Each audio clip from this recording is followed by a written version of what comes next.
인터넷 기자협회장 김철관입니다. 네, 반갑습니다. 제재형 후보 만나서 정말 반갑습니다. 예. 이렇게 인터뷰 시간을 내주시고 또 바쁘신데도 불구하고 인터뷰에 응해줘서 정말 고맙습니다. 지금 뭐 정치라는 것이 참 힘든 부분인데요. 지금 뭐 과거에 이제 감사원장을 하다가 이렇게 밖에 나와서 정치를 좀 하게 됐잖아요, 지금. 그런데 실제 정치를 해보니까 좀 어떻습니까? 밖에서 보던 것보다 좀 많이 좀 복잡하고 네, 생각했던 것보다는 뭐 좀 많이 힘들죠. 네. 어떤 점이 좀 힘든 것 같아요? 우선 뭐 전체적인 그 시간 일이 진행되는 스피드가 뭐 굉장히 빨리빨리 진행돼야 되는 거하고 그다음에 가장 힘든 거는 제가 했던 일들은 과거에 벌어졌던 일 또는 뭐 현재 진행되고 있는 일도 되겠습니다만 그것을 좀 시간을 가지고서 보고 거기에서 문제점이 뭔가를 찾아내고 그게 이제 판결문 또는 감사 결과로 나오는 것이었다면 정치는 보니까 들어와서 현재 일을 보면서 앞으로 우리 국민들이 원하는 게 뭔지 또는 우리가 나갈 방향이 무엇인지에 대해서 계속 비전을 보여주고 앞으로 나가야 되는 그러한 일이어서 제가 해야 될 업무 일 자체의 성격이 좀 달라지는 것이 가장 큰 어려움이죠. 네. 그 다음에는 많은 사람들하고 이렇게 부딪히면서 일을 해나가는 게 그게 사실은 뭐 인간적으로는 그게 좀 어려운 점이 있습니다. 예. 우리가 인터넷 기자협회가 이제 2002년 9월 28일 이제 창립이 되고, 지금 한 19주년을 지금 맞았습니다. 근데 엊그제 이제 윤석열 후보가 인터뷰를 하면서 뭐 메이저 언론 이렇게 이야기를 하면서 인터넷 언론은 약간 좀 인터넷 언론에 대해서 어떻게 생각하고 있습니까? 우리 지금 인터넷 언론들이 지금 열심히 여기저기서 유튜브 뛰고 있는데. 저만 해도 집에서 종이신문 안 봅니다. 예. 인터넷 언론, 물론 이제 메이저 언론에서 인터넷 제일 운영하고 있지만 인터넷 언론이라는 게, 결국 이 시대에서, 이 시대의 흐름에 또 소비자의 수요에 맞는 언론이라고 봐야 되지 않겠습니까? 이제 본 질문에 들어가서요. 네. 이제 출마 선언문에서 이제 이런 이야기를 했어요. 새로운 대한민국 갈망하는 국민 여러분과 함께 더 나은 미래를 만들겠습니다. 네. 이런 이제 출마 선언문 이야기했는데요. 물론 이제 문재인 정부에서 이제 감사원장을 사퇴하고 대선 출마를 이제 선언한 거잖아요. 그래서 이런 감사원장까지 사퇴하면서 대선 출마를 하게 된 참 실질적인 이유들이 있을 것 같은데요. 네. 이제 그게 여러 번 말씀드렸습니다만은, 우리 나라가 나가는 현재 지금 우리나라가 현 정부가 이끌고 나가는 방향 자체가 저는 굉장히 미래가 좀 위험하다고 봤습니다. 제일 이제 큰 문제는 안보에 관해서 남북 관계에서 정말 국민들이 원하는 그런 튼튼한 안보의 모습을 보여주고 있는지에 대한 의문. 그 다음에는 국가 재정에 관해서 이게 저는 뭐 특별히 감사원에서 재정 쪽을 많이 봤으니까요. 이게 지속 가능한 국가 재정이 과연 될 수 있는지에 대한 걱정, 뭐 이런 것들이 있었고요.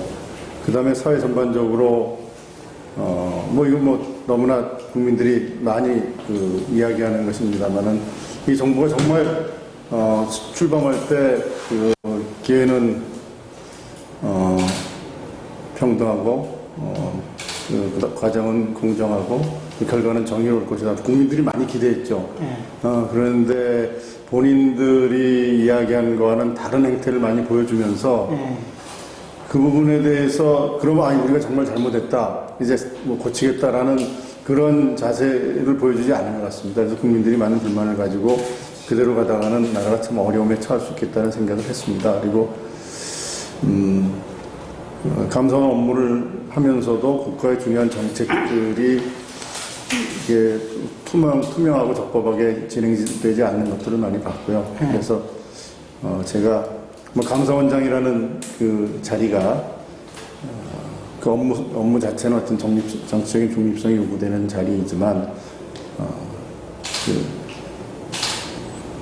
그래도 저라도 나와서 정치에 투신해서 이 나라를 좀 바로잡는 게 제가 나라를 위한 길이라는 판단했습니다. 예. 그리고 이제 저는 검사원장 재직 시부터 이제 재 원장님을 잘 얘가 좀 이렇게 책도 또 여러 가지 미담 사례들을 이렇게 많이 봤으면 하는데, 특히 이제 그때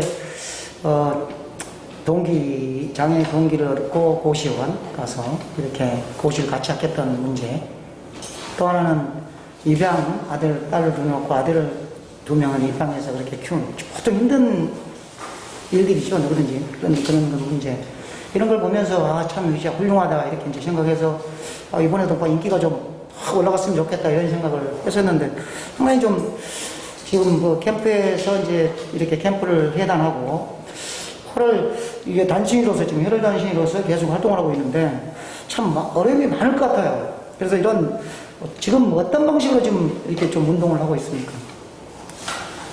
캠프를 해체하고 호럴 단신이라고 하지만 제 마음이 그렇다는 것이고, 혼자서 할 수는 없고, 네. 어차피 저를 도와주시는 몇몇 분들이 새로 이제 규합이 돼서, 네. 제가 이제 경선 과정을 치르고 있습니다.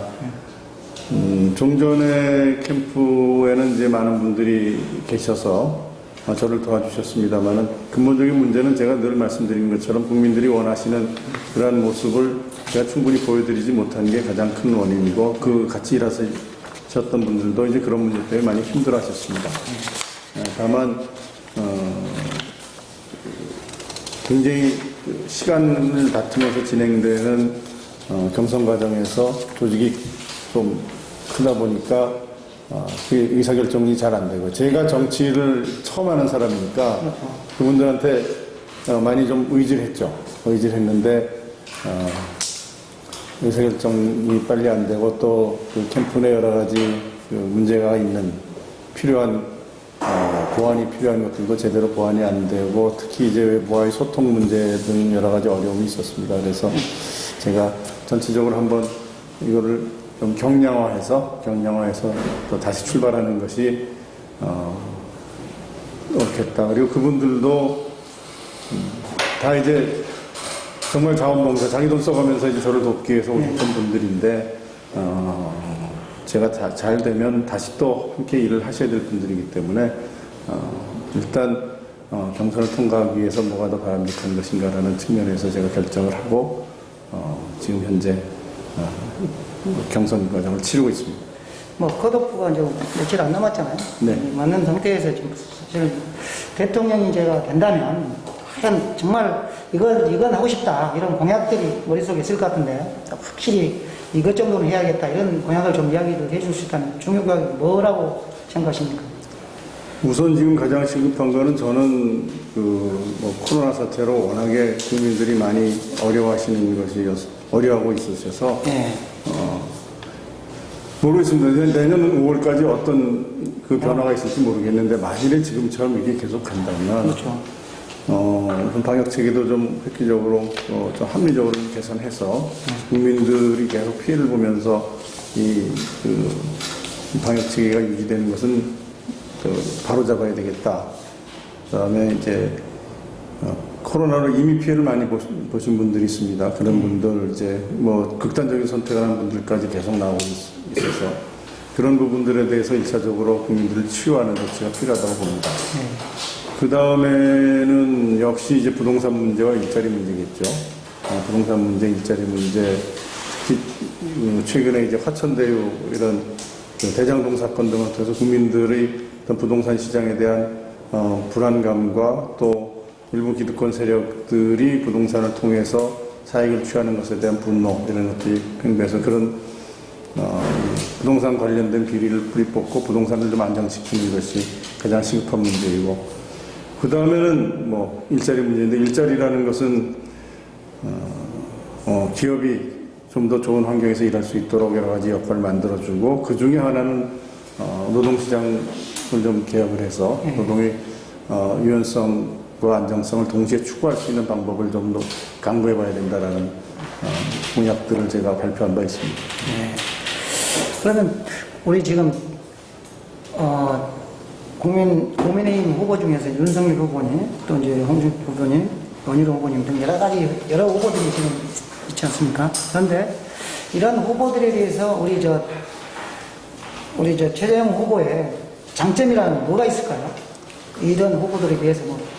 우리의 문제를 실제로 공감하고 그 문제를 해결하는 데 제대로 구실하지 못하고 있다라는 그런 뭔가 정치가 바뀌어야 되겠다는 국민들의 요구가 있습니다. 저는 뭐 그런 면에서 있어서는 과거의 정치에 얽매이지 않은 새로운 정치인이라는 것이 국민들에게 좀 좋은 인상을 주고 이제 기대를 받을 수 있는 그런 위치에 있다고 저는 봅니다.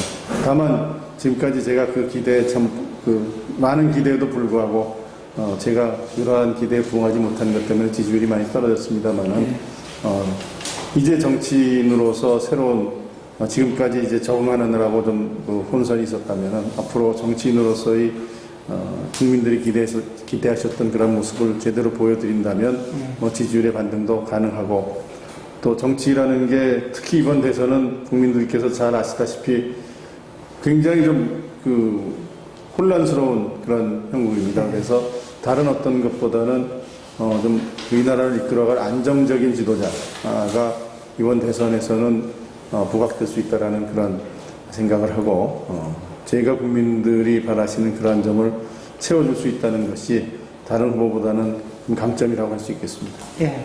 그럼 이제 남북 문제 관련해서 평화 문제 관련해서 한번 질문을 드리겠습니다.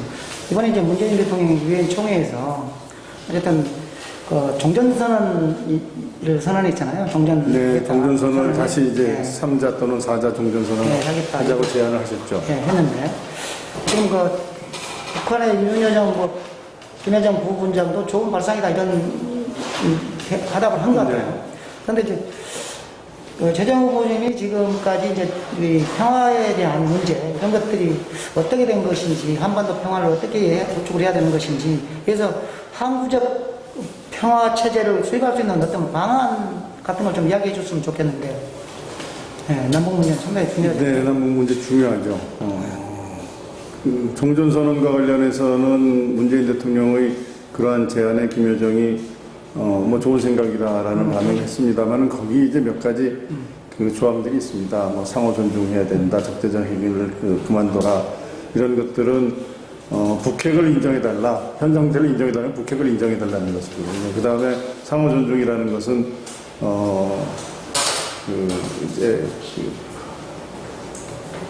미국과의 관계에서 뭐 미군 철수라든지 아니면은 더 나아가서는 자기네 체제를 보장해달라는 여러 가지 요구 사항들이 있는 겁니다. 그렇죠. 어떻게 보면은 그게 종전선언과 종전선언 오케이 합의가 됐으니까 오케이라고 할 수 있지만 그거는 그 내용을 보면은 뭐 독이 든 사과라고 하거나 아니면은 우리에게 요구하는 것이 너무나 많은 바가지 요금을 좀 부과하는 그런 것이라고 봐서 선뜻 받아들이기 어려운 점이 있습니다. 그리고 말씀하신 항구적인 평화 문제는 저는 그렇게 생각합니다. 일단 그러기 위한 대전제는 북한 핵의 포기 그것이 전제되지 않고서는 남북 간의 진정한 신뢰 회복은 어렵다고 봅니다. 그런데 문제는 이제 김정은이 스스로 핵을 포기할 의사는 없다라는 것이 또 우리가 이 시각을 바라보는 근본적인 출발점이 되어야 된다는데 이 고민이 있는 거죠. 그렇다면은 김정은으로 하여금 사실은 체제를 유지하기 위해서 북핵을 개발한 건데 이제는 핵 개발을 하고 그것을 계속 소유하는 것이 체제를 유지하는 데 도움이 되는 것이 아니라 체제가 붕괴되는 그런 원인이 될 수 있다는 것을 인식하게 될 때 북한 핵 문제에 대한 해결이 관한 출발점이 된다고 저는 그렇게 봅니다. 그렇다면은 북한이 현재 북한에 대해서 가해지고 있는 국제사회의 제재 이런 것들을 보다 철저히 이행해서 북한이 스스로 이 체제 유지를 위해서는 핵을 포기할 수밖에 없다는 생각을 가지게 하고 그럴 경우에는 우리가 보다 구체적이고도 충분한 보상을 제시해서 북한과 우리 대한민국이 같이 공존할 수 있는 어떤 신뢰관계를 회복할 수 있는 것이 남북 평화를 유지하기 위한 가장 기본적인 출발점이 된다고 저는 그렇게 봅니다. 그리고 이제 요즘 화천대유에 아까 후보님도 이야기했는데 화천대유에 대해서 여야가 공방이 아주 심해졌습니다.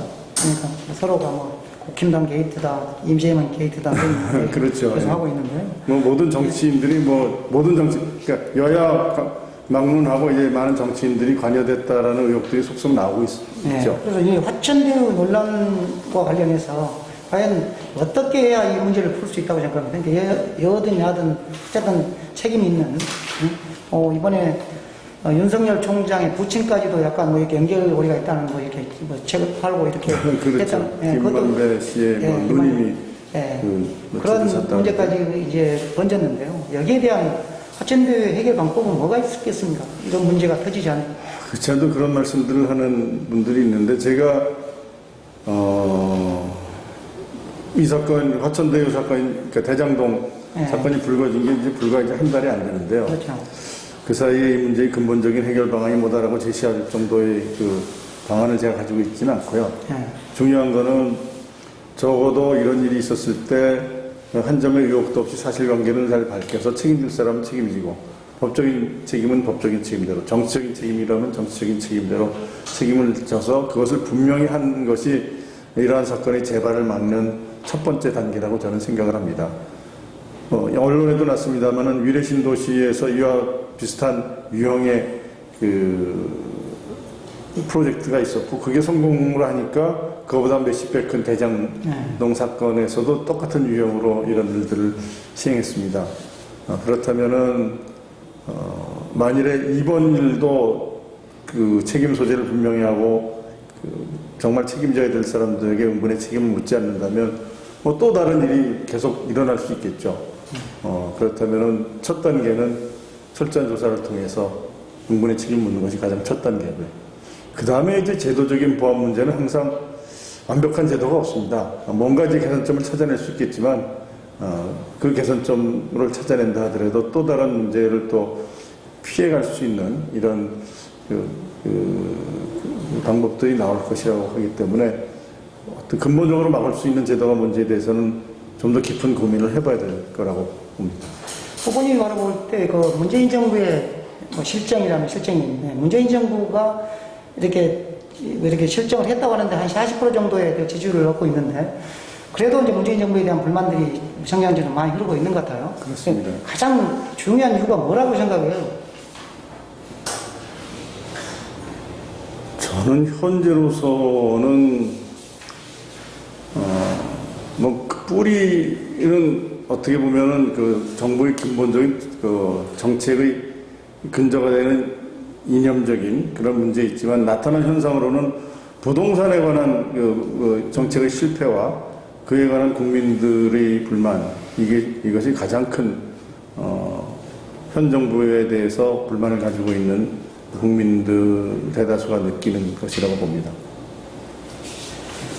후보님이 이제 제가 이야기하기 지금 뭐 여러 가지 문제를 이야기했습니다만은 꼭 이 말은 좀 해주고 싶다. 참 언론이든 또 국민을 위해서든 이건 꼭 좀 기사를 통해서 좀 알렸으면 좋겠다. 이런 말을 덧붙인 말이 있다면 어떤 말이 있을까요? 저는 이제는 우리 사회가 이제 산업화 민주화를 이룬 이후에 상당 기간 정체 상태에 있었습니다. 정체 상태에서 이제 앞으로 선진화로 나아가야 되는 그러한 도약 단계에 있는데, 물론 뭐 얼마 전에 우리나라를 이제 뭐 국제적으로는 선진국으로 인정하는 그러한 발표가 있었습니다만은 경제적인 면에서뿐만 아니라 뭐 정치사회적인 면이나 문화적인 면에서 우리가 선진으로 도약하기 위해서는 가장 근본적으로 해결될 문제는 우리 사회 양극화 문제를 해결해서 우리 사회가 정말 분열된 사회가 아닌 양극화라는 게 소위 경제적인 문제만은 지금은 아닌 것 같습니다. 이념적으로 또는 세대 간의 갈등도 있고 지역 간의 갈등도 있고 이런 것들을 우리가 완전히 뭐 극복하기는 어렵겠지만 그래도 서로 그것을 극복할 수 있는 어떤 그 공통분모 이런 것을 좀 키워가지고 서로 공존하는 조금 다르더라도 서로 이제 공존할 수 있는 대상이다라는 그러한 인식을 가질 때 우리나라의 국력이 더 결집되고 미래로 나갈 수 있는 동력이 생긴다고 봅니다. 그래서 우리나라의 여러 각계각층이 이제는 우리가 공존해야 되겠다는 그런 생각을 가지고 그를 통해서 이제 집결된 국력으로 미래로 번영으로 선진화로 나가는 것이 현재 우리가 가져야 될 어떤 시대 정신이 아닌가 생각을 하고 거기에 좀 우리 정치인들이나 또 언론이나 이런 분들이 좀 더 관심을 가졌으면 좋겠습니다. 예. 오늘 또 귀중한 시간 정말 감사합니다. 오늘 며칠 후에 이제 거듭보가 있으면 좋은 성과 있기를 기대하겠습니다. 감사합니다. 네, 감사합니다. 네.